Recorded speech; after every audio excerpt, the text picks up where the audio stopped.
O programa que você ouve agora é uma produção da Central 3. Começa agora o Fala Aí, Professor.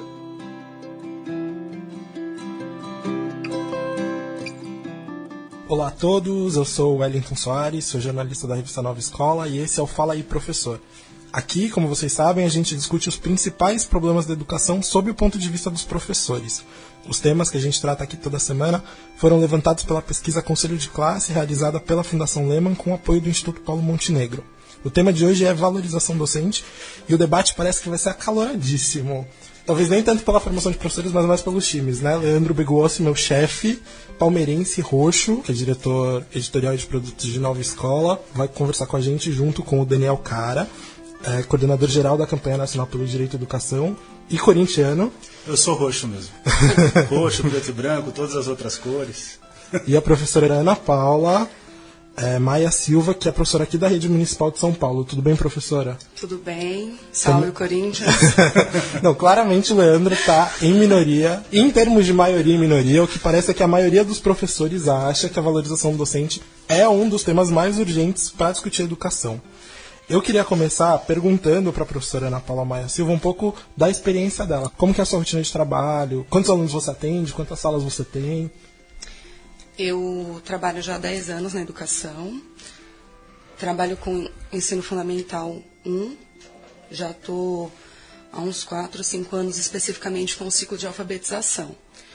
A gente tem conseguido, pelo menos na rede municipal, nas séries iniciais, uma redução significativa do número de alunos nas classes, né? A gente tem aí, em geral, esse ano, por exemplo, 29 alunos. A gente tem conseguido trabalhar com essa média de até 30 alunos. Porém, a gente sabe que gradativamente vai passando para 35, 37 alunos na sala, ainda faz parte da nossa realidade.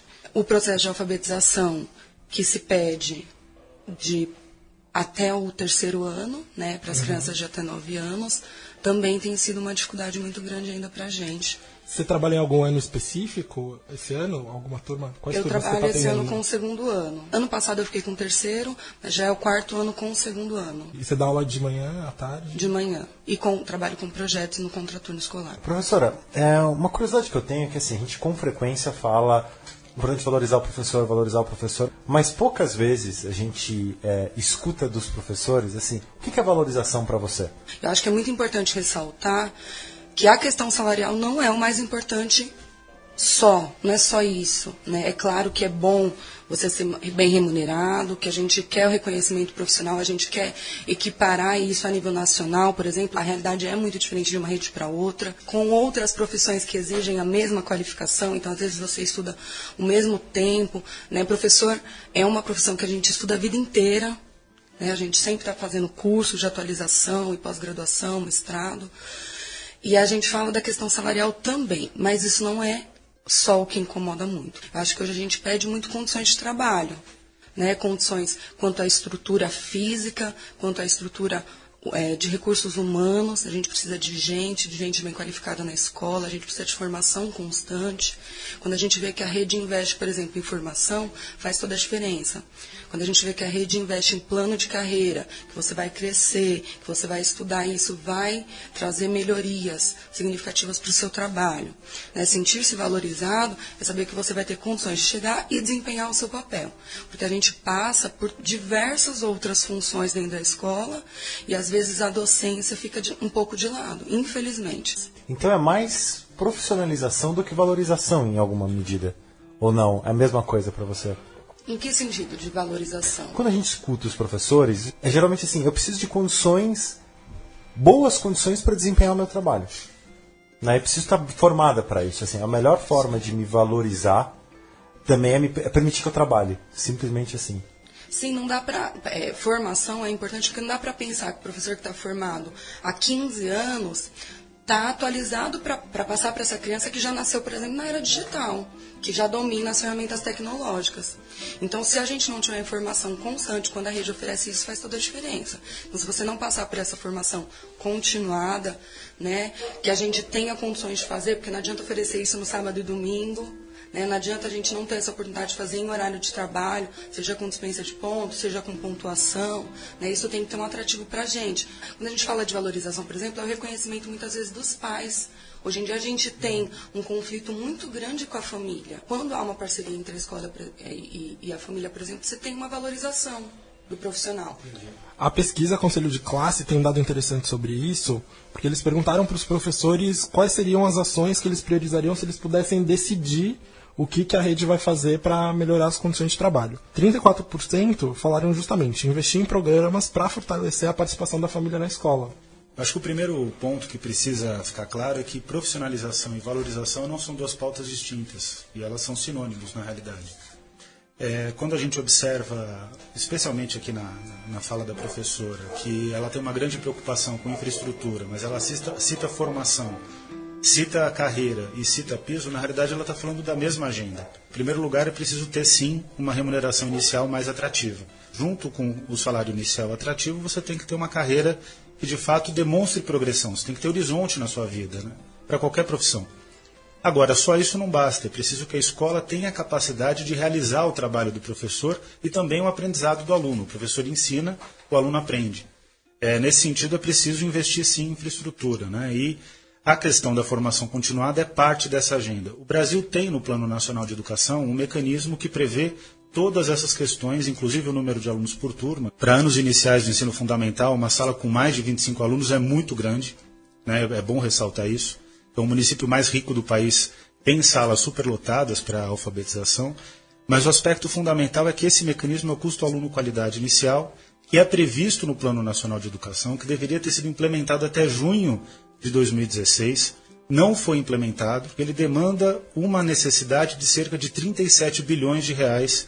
Então, é importante ressaltar esse fato, porque profissionalização e valorização são duas faces da mesma moeda. E a gente precisa ter a questão docente como uma prioridade no país. E para ela ser uma prioridade, eu preciso fortalecer as escolas, né? Esse é o grande desafio do Plano Nacional de Educação, e o motivo pelo qual ele não tem sido implementado é por conta dessa demanda financeira e de maior participação do governo federal na educação básica. Vocês falaram de plano de carreira, eu fiquei um pouco curioso sobre o quanto os professores têm de conhecimento sobre como funcionam os planos de carreira. Eu não sei qual é a sua percepção, Ana Paula. Você sabe bem como é o funcionamento, a estrutura da carreira aqui na rede municipal? O que você precisa fazer para avançar ou não? Há muito tempo atrás não era tão facilitado. Hoje as informações são mais disponíveis e a gente tem buscado mais também. A categoria tem lutado mais por isso. Eu adorei muito a fala de vocês dois, porque muitas vezes, valorização, profissionalização é a mesma coisa, deixa as coisas mais concretas também, né? Quando a gente fala de plano de carreira, né, ela é uma dessas expressões também que pode significar um monte de coisa para um monte de gente. Como é que seria isso? Assim, quais seriam as suas aspirações? É ser diretora de escola? É ser professora? Quando a gente fala de plano de carreira, é ser secretária? Na prática, assim, o que significa um plano de carreira para você? Então, além da evolução funcional, que você pensa financeiramente, né? Você tem o aumento salarial, mas no final do ano passado eu fiz o concurso para direção e estou aguardando chamada para agora para o mês de setembro. Você foi aprovado, então? Fui aprovada, Parabéns. obrigada. Parabéns, boas notícias. E a classificação significativa também, porque a gente sabe que só pode fazer quem está na rede. Para a direção, tem que ser professor, né? Tem que ter um tempo de experiência. Para ser supervisor, por exemplo, você já tem que ter um tempo de experiência na gestão. Então, você tem que ter passado ou pela coordenação ou pela direção. Isso faz parte do plano de carreira. Normalmente, o bom professor, se ele tiver a possibilidade de ficar na sala de aula, é melhor para o sistema público de ensino.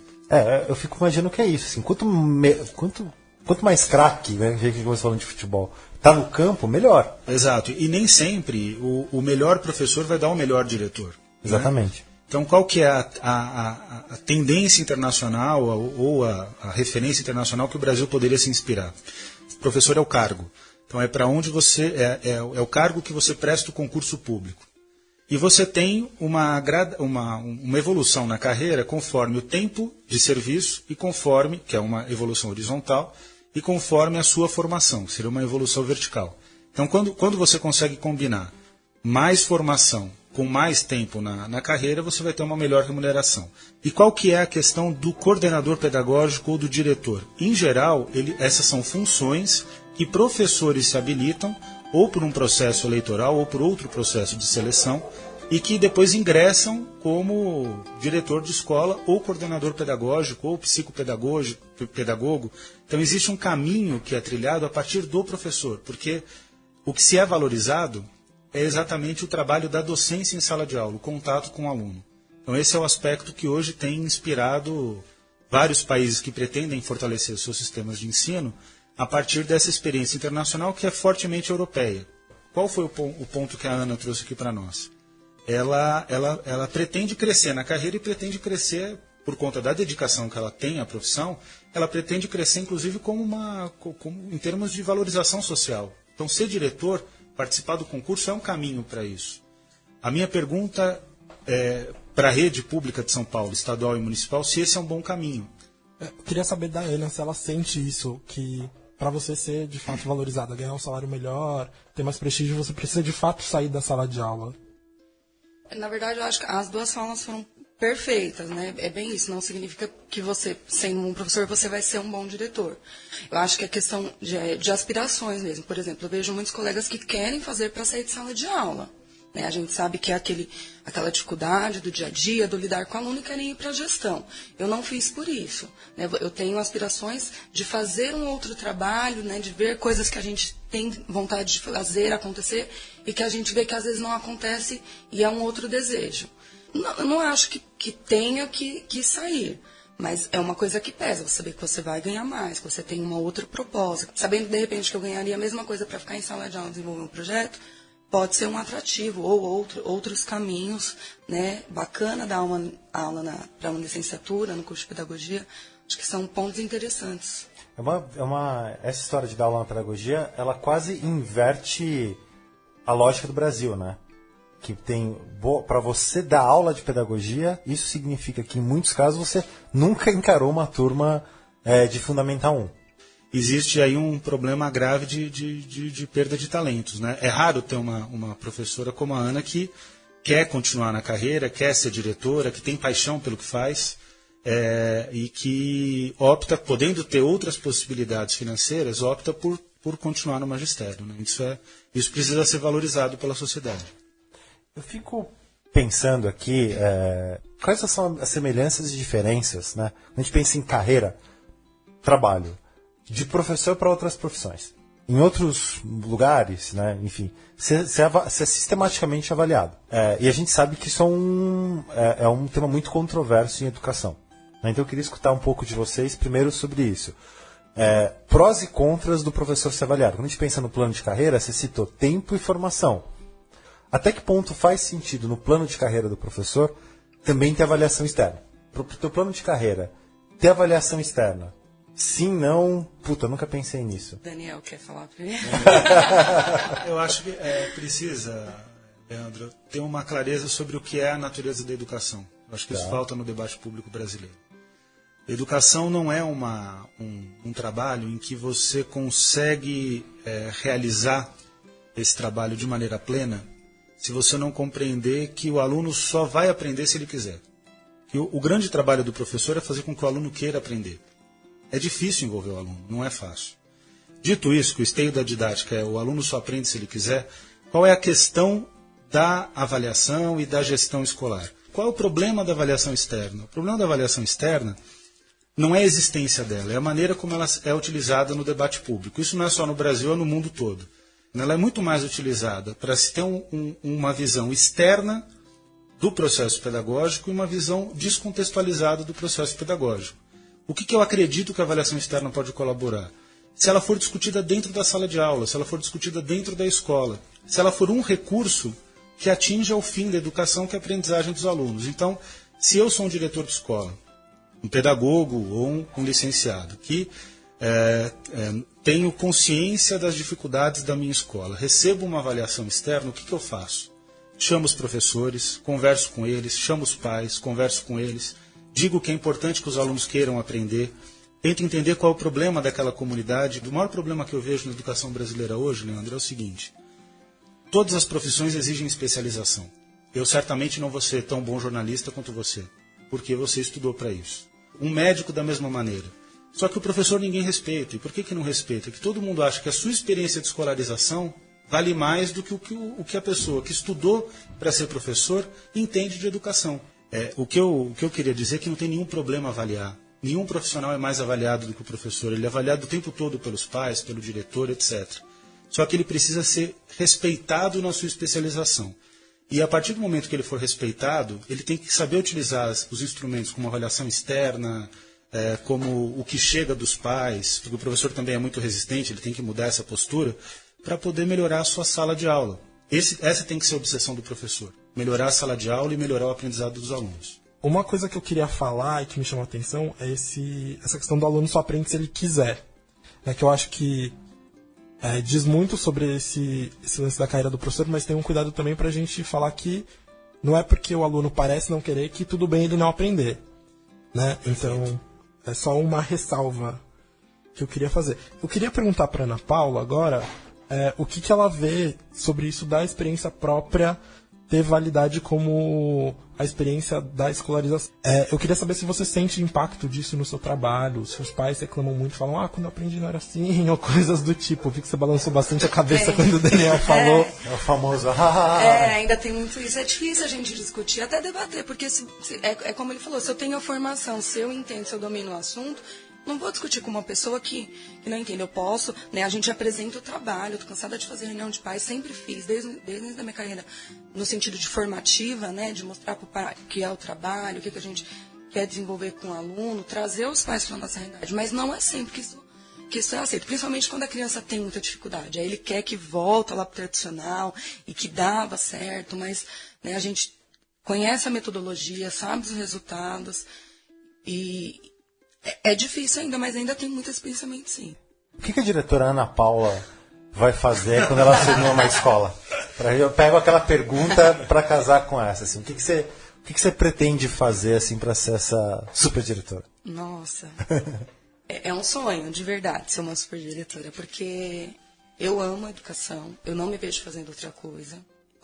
Eu penso muito nesse sentido do pedagógico, como o Daniel falou. Eu quero ser uma diretora pedagógica, porque muitas vezes o burocrático, ele é inerente, né? Você tem que fazer, faz parte, você tem que fazer uma boa gestão dos recursos, e a gente vai fazer. Mas parece que o pedagógico sempre fica muito de lado na escola. Não sei, a gente tem a sensação no dia a dia de que tudo é importante, menos o aluno, né? Aquele aluno está faltando, a gente quer chamar o pai, e a atenção pedagógica para isso é muito difícil, a criança excede em faltas, questão de violência, a gente busca a família, é difícil, questão de indisciplina, parece que essas coisas sempre ficam muito em segundo plano. A escola, como ela está, já não faz parte da realidade deles, o aluno não se compreende nessa escola hoje. É difícil mudar, tem coisas que vêm de cima, tem coisas que são política, né, política educacional, a gente não consegue mudar dentro da escola, porém tem muitas coisas a se fazerem nesse sentido. Eu fiquei com uma dúvida sobre o seu esquema de trabalho, na verdade, é bem pontual. Você é uma professora de 40 horas. Mais até.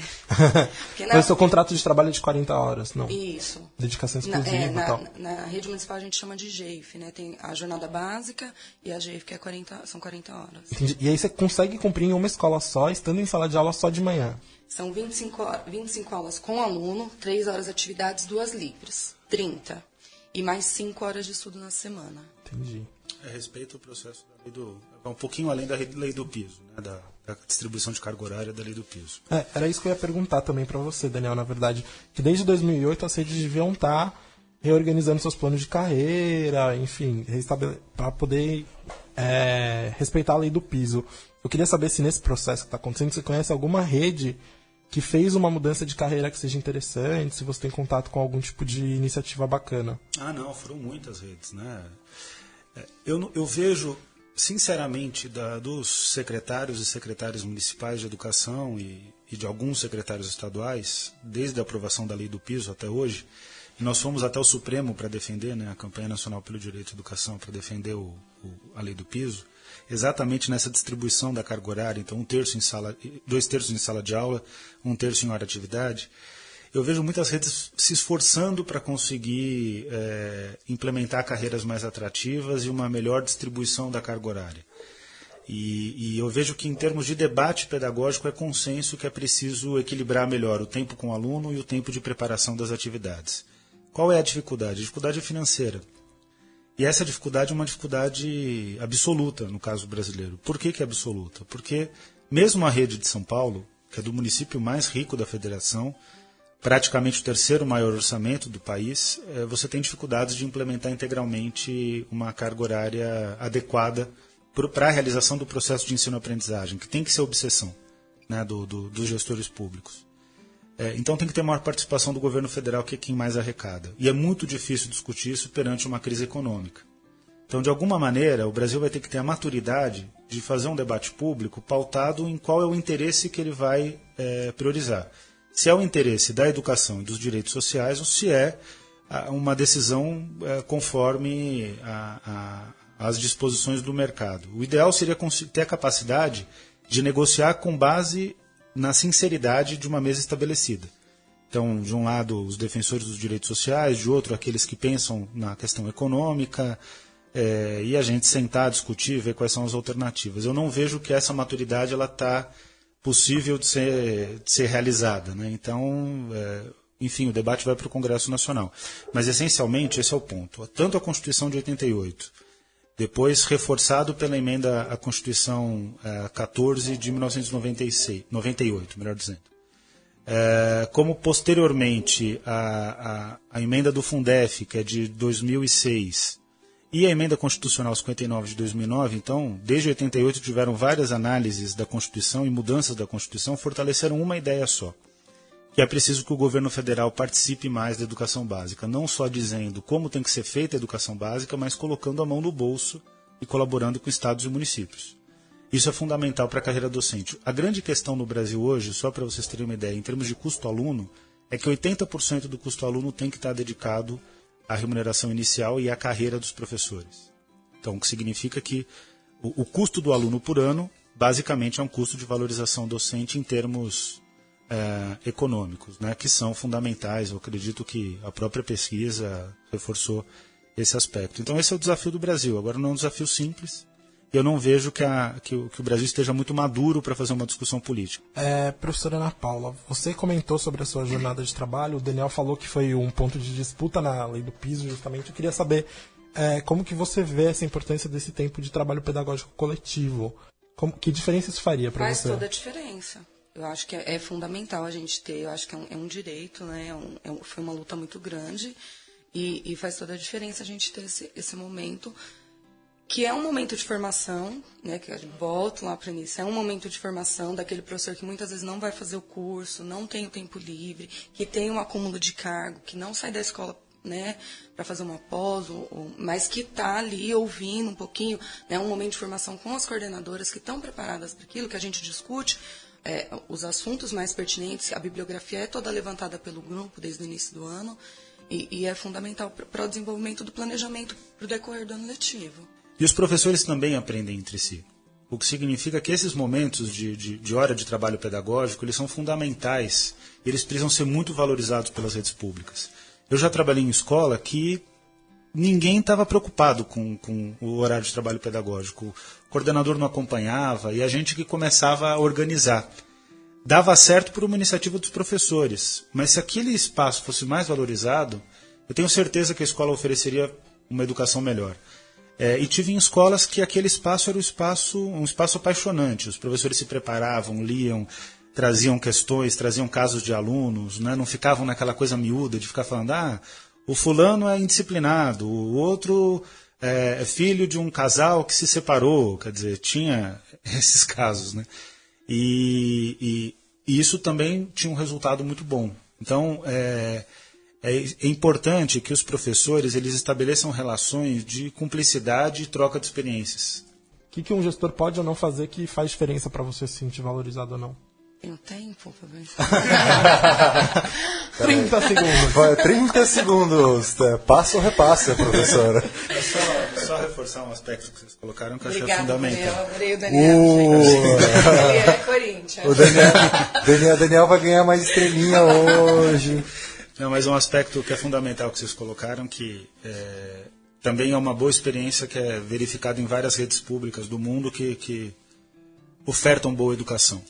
Os A educação ela tem a vantagem de que em qualquer espaço você consegue estabelecer comunidades de aprendizagem. Então a sala de aula é uma comunidade de aprendizagem, os alunos aprendem entre si. Então, por exemplo, muitas vezes você tem na universidade um professor péssimo, mas a turma tem um desempenho excelente. Por que isso acontece? Porque os alunos são muito bons e eles aprendem entre si. E os professores também aprendem entre si. O que significa que esses momentos de hora de trabalho pedagógico, eles são fundamentais. Eles precisam ser muito valorizados pelas redes públicas. Eu já trabalhei em escola que ninguém estava preocupado com o horário de trabalho pedagógico. O coordenador não acompanhava e a gente que começava a organizar. Dava certo por uma iniciativa dos professores, mas se aquele espaço fosse mais valorizado, eu tenho certeza que a escola ofereceria uma educação melhor. E tive em escolas que aquele espaço era um espaço apaixonante. Os professores se preparavam, liam, traziam questões, traziam casos de alunos, né? Não ficavam naquela coisa miúda de ficar falando, o fulano é indisciplinado, o outro é filho de um casal que se separou. Quer dizer, tinha esses casos, né? E isso também tinha um resultado muito bom. Então, é importante que os professores eles estabeleçam relações de cumplicidade e troca de experiências. E nesse sentido, um bom trabalho pedagógico, o coordenador pedagógico tem que visitar mesmo o professor em sala de aula, ele tem que se esforçar para isso. Ele tem que chegar lá para poder, e não ser tratado como um supervisor acusador, ele tem que chegar lá para tentar ajudar o professor em relação àquela dificuldade. E só uma reflexão em relação à pesquisa de vocês, que eu acho que é bom pensar. Se vocês perguntarem para professores que têm um bom resultado do seu trabalho, socialmente reconhecido na escola ou no bairro, e verificarem se ele acha que a sua turma é indisciplinada, muitos vão dizer que não. Porque a questão da disciplina está diretamente relacionada à capacidade do professor em envolver os alunos. Então, é claro que isso não é uma regra perfeita, mas dá para ter uma grande correlação. Professores com muita capacidade pedagógica, eles acabam tendo turmas que são consideradas mais disciplinadas. Por quê? Porque o aluno ansioso, o aluno que quer participar, ele é envolvido pelo professor, a energia dele é canalizada para o processo de ensino-aprendizagem. Então, eu acho que vale a pena fazer essa reflexão em relação ao trabalho de vocês, né? Os professores muitas vezes acusam os alunos, porque os alunos, essa sociedade falida, sociedade quebrada, famílias que são desestruturadas. Os alunos são os alunos que existem, não existem outros, né? E esses alunos que têm que aprender. Então é preciso trabalhar com todos os alunos e ter a capacidade de envolvê-los. Uma questão até afetiva. Até afetiva. A questão do afeto, não estou citando autores que defendem o afeto como solução da educação. Não, mas até o relacionamento mesmo. A questão do afeto é fundamental. É fundamental. Mas agora você tem 30 segundos. Daniel, te ajudei. Te ajudou. Não, eu pensei Duas aqui, estrelinhas aí. Eu pensei aqui, por exemplo, na questão do regimento, né? A gente tem um regimento escolar, que teoricamente é pensado pelo grupo, é pensado coletivamente com os pares. Quando você sabe que aquilo que está ali no regimento é uma grande dificuldade que a gente tem de querer executar aquilo, de querer cobrar do aluno coisas em sala de aula que não tem o respaldo da gestão muitas vezes. A gente está falando de uniforme, de material, de celular, o que pode, o que não pode, mas que passa. Tem coisas que é muito formativa, né? O lixo na escola, o respeito com os colegas.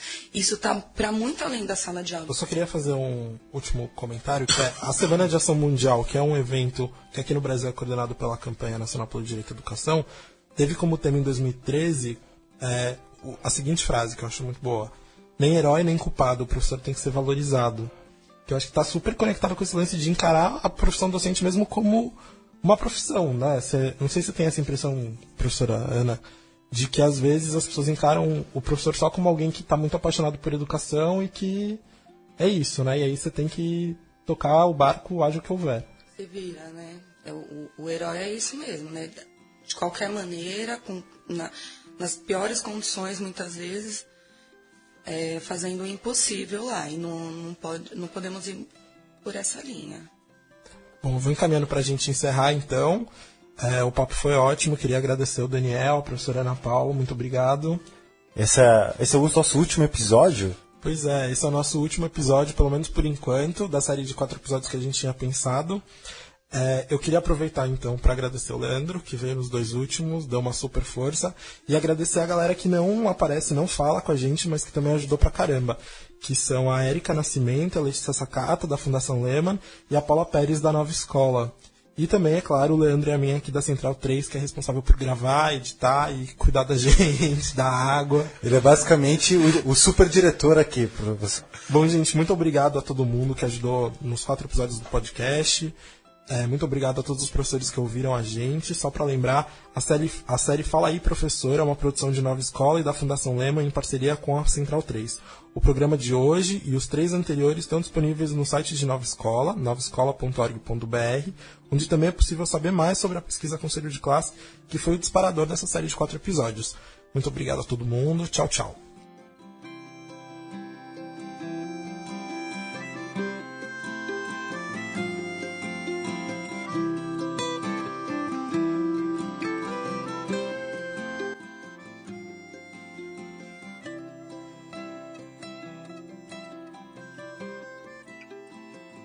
Você ouviu uma produção da Central 3. Para ouvir a programação completa, acesse central3.com.br.